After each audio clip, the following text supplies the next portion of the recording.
So you know when a big new game decides to drop, such as a GTA 6 for example, and that game starts to set a new price for the gaming industry, for example, it could be $80, it could be $90, it could be $100. But then all of a sudden you start seeing those older games start to follow that trend as well. The Call of Duties, the Battlefields, the Forza Horizons, the Assassin's Creeds, many other games as well decides to follow that same trend. And what I mean by trend, I'm talking about the price specifically. If GTA 6 decides to drop at $80, Call of Duty is $80. If GTA 6 decides to drop at $90, Battlefield is $90. If GTA 6 decides to drop at $100, Forza Horizon 6 is going to be $100. So I'm going to give you 5 different ways for you to kind of tell the value of a game, so that way you would actually know if you're actually overpaying for a game or if a game is simply undervalued based off the actual aspect of the game. And also, if you stick around toward the end of the video, I'm going to give you some examples of what games are actually overpriced versus which games are actually underpriced. Reason number 1, let's go. The market of the current genre,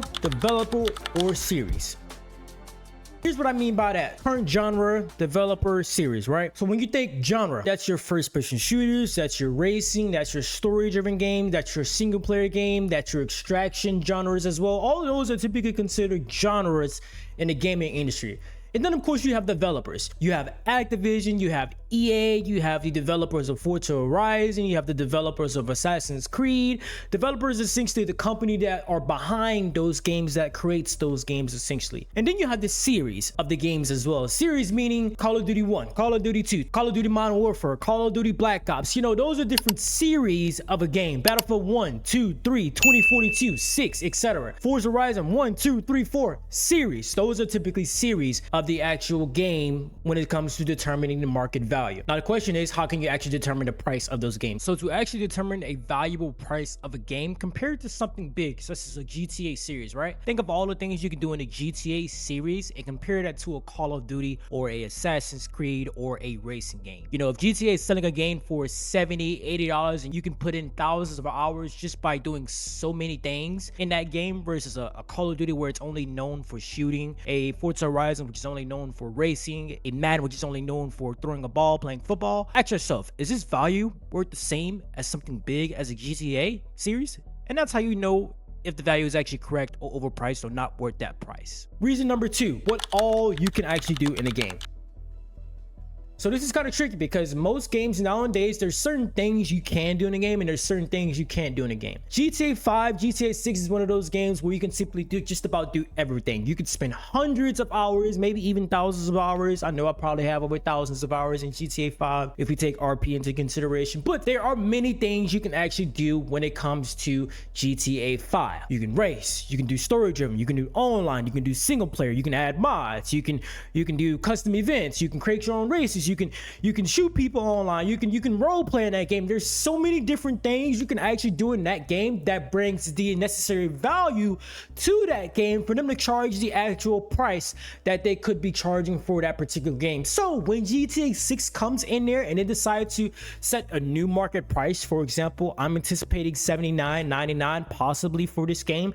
They decide to set a new market price. I'm probably not going to argue with that price. Why? Because this is a game that's probably going to last a decade for one, and the amount of activities, the amount of time you would actually spend in a game, the amount of time that it took them to make them, the amount of money that it took them to make that game, that actually brings a good bit of value for them to charge the actual price of $79.99 or $69.99, whatever the price that they decide to charge. The game comes with the actual value. So if you take that versus a Call of Duty, where all you can really do is just, you know, 6v6 multiplayer, 12v12 multiplayer, you know, ground zero or DMZ, Warzone. The whole concept of the game is simply shooting and possibly extracting. And because of that, that makes their value limited to a certain price. In my opinion, I think Call of Duty is still worth that $59.99 price instead of the $69.99 price. Why? Because there haven't really been any major changes in Call of Duty over the past few years. It's just been a repeated cycle. So also another example, racing games. As most of you guys are probably aware, Forza Horizon 6 is actually coming out as well sometime within the next 2 months, and they're actually charging $69.99 if I'm not mistaken for their premium racing game. The downside of that game is, one, you can only race in that game. So when you think about that aspect versus a shooting aspect in Call of Duty versus a GTA 6, you kind of see where most of the value has GTA 6 compared to some of these other games and why their price is a little bit more reasonable compared to a racing only game, compared to a shooting only game. You know, you kind of have to take those things into considerations when it comes to paying a specific price for these games. If you guys are enjoying the video so far, I just want to say I appreciate you guys for tuning in to a small YouTuber. It helps me out quite a bit. Feel free to like, comment, and subscribe. That helps me as a small YouTuber grow. That helps me find people like you who find these videos actually interesting and can actually add value. But enough yapping, let's get back to the video.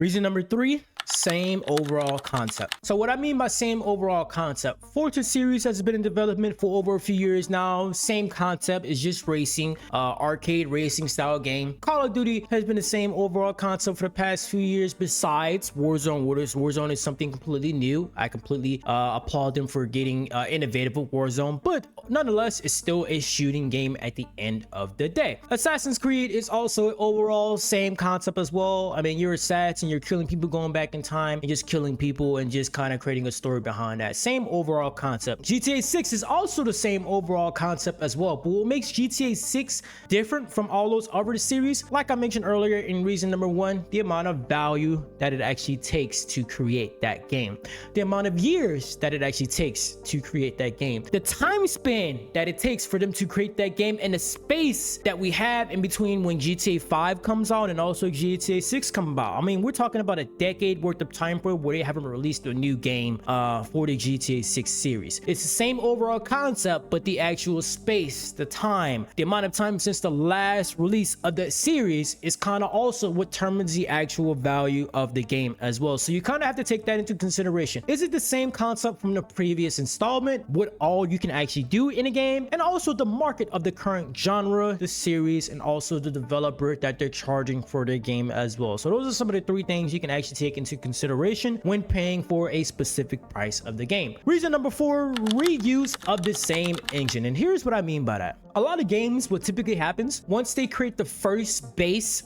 version, you know, GTA 1, Call of Duty 1, Assassin's Creed 1, Forza Horizon 1. Once they create the whole base version of the game, that's how they start their engine, the whole base ideology behind the game, the whole core mechanics of the game. That's how they start the base of their engine. Now, what things start to kind of take a little bit of a turn is essentially when Forza Horizon 2 looks the same, Forza Horizon 3 looks the same, Forza Horizon 4 feels the same, Call of Duty 1 maybe looks the same as Call of Duty 2, Call of Duty 2 feels the same as Call of Duty 3, Call of Duty 3 has a different story from Modern Warfare 1 but still has the same feel, Call of Duty Modern Warfare 2 has different visuals but it still is the same concept. When you have things like that, all that companies are actually doing nowadays is they're just reusing the same basic mechanics that the core engine actually has available for them to use. And the problem with that is if they were to create a whole new game and use a whole new engine, essentially it's creating a whole new identity behind the game. It's going to be a whole major cost infrastructure that they would have to pay, because when you create a whole new engine, that's a lot of money that they would have to pay up front to kind of get the game mechanics, the core ideology, the feeling, and all that good stuff when it comes to creating the game. Another example of reusing the same engine is going to be your sports games, your Maddens and your 2K. Now, if you take a look at Madden 21 and you take a look at Madden 25 and 26, they almost just about, not exactly, but identically feel the same, look the same, plays the same, and it's the same game overall. The only difference you're probably going to be noticing is different in lighting enhancements, and it feels different just a little bit because at the end of the day, they're also just updating the engine as a whole. They're not starting a whole new engine from scratch. They're just updating little bits and components of the old engine to kind of make it seem like a brand new game from the previous installment.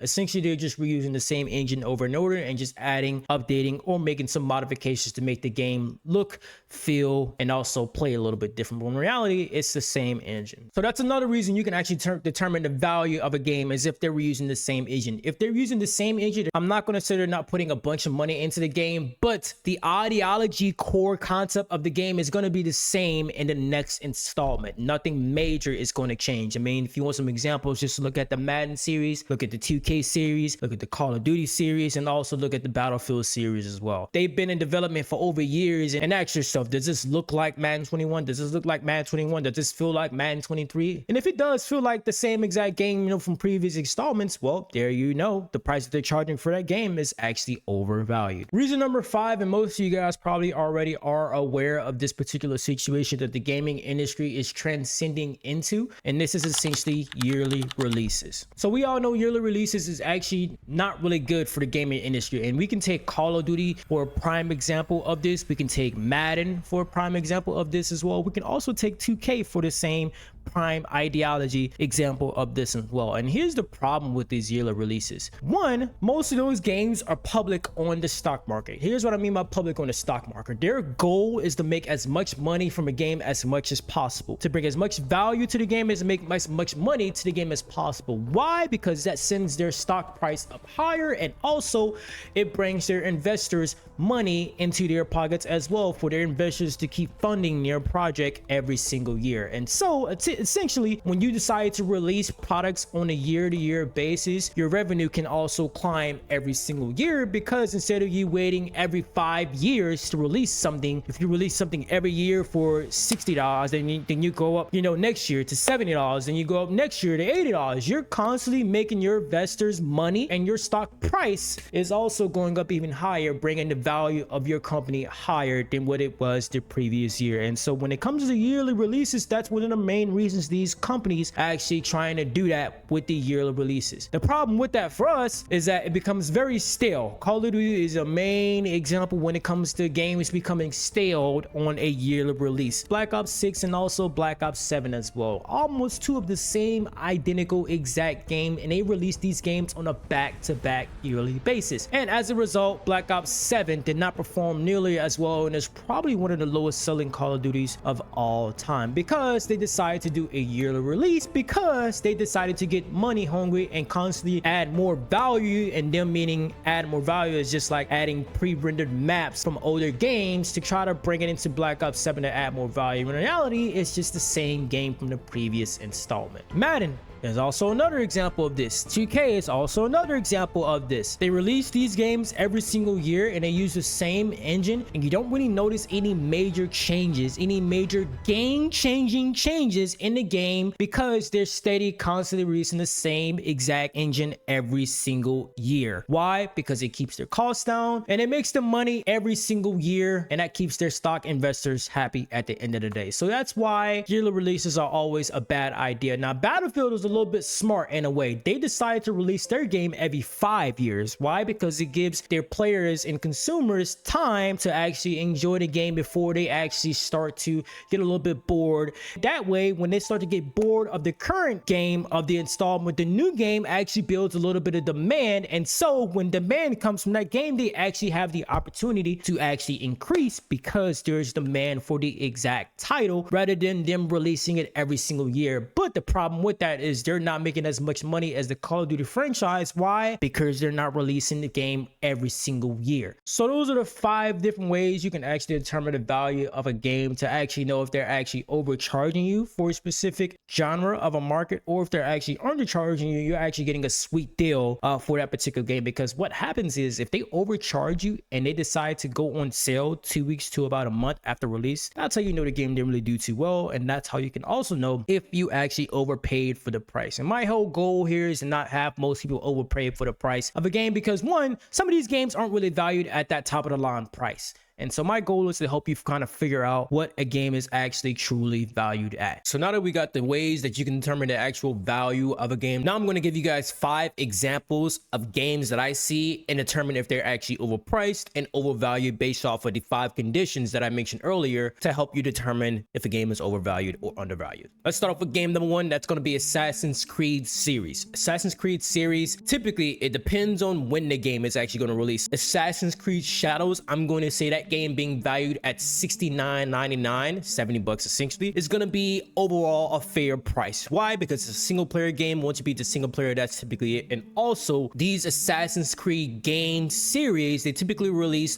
2 years after one another. So once one installment happens, then you typically have to wait typically 1 to 2 or possibly 3 years, depending on when they decide to release the next Assassin's Creed game. So that's why I'm going to say $69.99 for Assassin's Creed Shadows was a fair price. price. Battlefield 6 was also a fair price as well of $69.99. Why? Because that series took about 5 years to actually develop. Even though it's a series that continues to make the same reskin, reuse of the same engine, the fact that it took 5 years to make, that deems it a valuable price at the end of the day for that $69.99. Next, we're going to transition into the sports series, and that's your Maddens and your 2Ks. I'm going to say those being valued at $69.99 for both series is overvalued. Why? Because one, they were using the same engine. Two, these games are releasing every single year. Three, they're being made by the same exact developers. Four, it's the same overall concept. Those typical conditions are the reasons why I'm saying that those games, the Madden and the 2K series, are actually overpriced. The $69.99 price range is overpriced, and that's why I would not buy them at that premium $69.99 price. Next up on the list is going to be Arc Raiders and also Marathon dropping as well. Arc Raiders, in my opinion, that is a game that's actually priced undervalued at that $39.99 price. Why? Because one, this is a whole new genre of games that's actually coming out, the extraction shooter. There's not much competition in that area. And two, the amount of things that you can actually do in that game as well. Three, this is also a brand new engine as well, a brand new series of the game as well, a brand new developer of the game as well. So the fact that those 3-4 conditions actually line into play right there, that makes it pretty much undervalued or valued reasonable, priced reasonable at that $39.99, alongside with Marathon as well, priced at that $39.99. Forza Horizon 6, that one's also going to be priced at $69.99, and I'm going to say that's fairly valued at that AAA price. Why? Because even though that's reusing the same engine, even though that's the same developer, even though that's the same series, this game, the last installment of that series, took about 5 years before we got a new installment, which was Forza Horizon 6. And so because we had that 5-year gap period before we got a new Horizon series, that makes it fairly priced at that $69.99 price range, valuable and fairly priced as well. Last one on the list is going to be that Call of Duty. This year, Call of Duty may do things a little bit different. They may actually do a standalone zombie game based off of what I've been seeing. And so if they do a standalone zombie experience, and depending on what all you can actually do, it may or may not be valuable at that AAA price. Why? Because instead of us getting 3 game modes from one Call of Duty game, zombies, campaign, and multiplayer, if they focus on one mode, they're more likely to put a lot more items, a lot more energy, a lot more eggs into that particular mode, which makes it valuable, and it's a little bit different from what we're used to seeing compared to Call of Duty having 3 different modes in one particular game. So if they make it one mode, and depending on the amount of things you can actually do in that one mode, I'm going to say that's premium price, which we don't know what it's going to be. It could be $69.99 or it could be $79.99. That price could change depending on if GTA 6 decides to raise the market price when that game comes out in November. So I'm going to say, depending on what happens, it could be valuable at that $69.99 or that $79.99 price, depending on what all you can actually do with that game. So let me know what you guys think about everything down below. If you guys enjoyed this video, feel free to leave a like, comment, and subscribe if you haven't. That helps me grow, that helps the video do well, and that lets me know you guys are also enjoying the content as well. Let me know if any of these conditions actually help you. Do you find these conditions actually valuable? Do you find these tips actually valuable to you? Let me know what you guys think down below. I also did a video where I talked about Steam, the new console, having to compete with Xbox and a new PlayStation 6 that's supposed to be dropping sometime, if not this year, possibly next year as well. Steam is actually doing some big competition this year. They may actually drop their new console this year, but they may actually delay it because of Xbox and the new PlayStation that could be dropping as well. If you guys want more information on that video, feel free to click the link right here. It's going to take you directly to that video. That's all I got for you guys. Other than that, I will see y'all in the next video. Peace.